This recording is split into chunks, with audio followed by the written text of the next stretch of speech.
Cheat on your wife with mine? I will burn your life to the ground. I discovered my wife's secret affair because my kids accidentally exposed a routine. This happened back in the early 2000s when my kids were still really young, around 4 and 6 years old. One day, they casually started mentioning how often they were spending the day at their grandparents' house. At first, it didn't seem strange, until I realized my in-laws lived almost 90 minutes away. And according to the kids, these visits were happening multiple times every single week, whenever my wife wasn't working her part-time job. Something felt off. When I asked my wife about it, she denied everything, but I could tell she was lying. So I started quietly tracking the mileage on her car.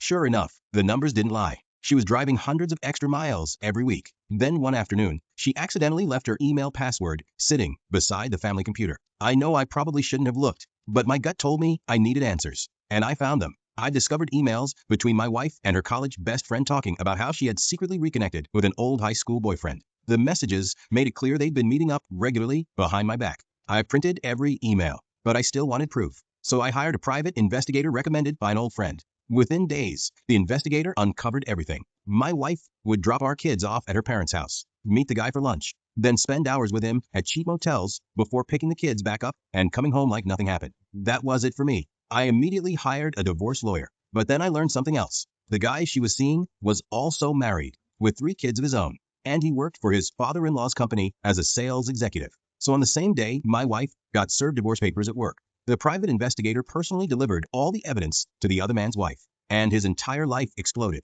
His wife emptied their joint accounts, took the kids, and left him. Her family owned their house, so he got kicked out. His father-in-law fired him from the company immediately after finding out about the affair. Then things got even worse. There were screaming fights, police reports, restraining orders, criminal charges, and even jail time after multiple incidents between him and his wife's family. Eventually, he disappeared completely. Last I heard, he left the state. As for me, I focused on raising my kids and moving forward. My ex-wife and I stayed civil for the children. But once they became adults, I quietly moved on with my life. I don't hate her anymore. But some betrayals permanently change the way you see someone forever. Comment your thoughts below. Please like, share, and subscribe for more real stories.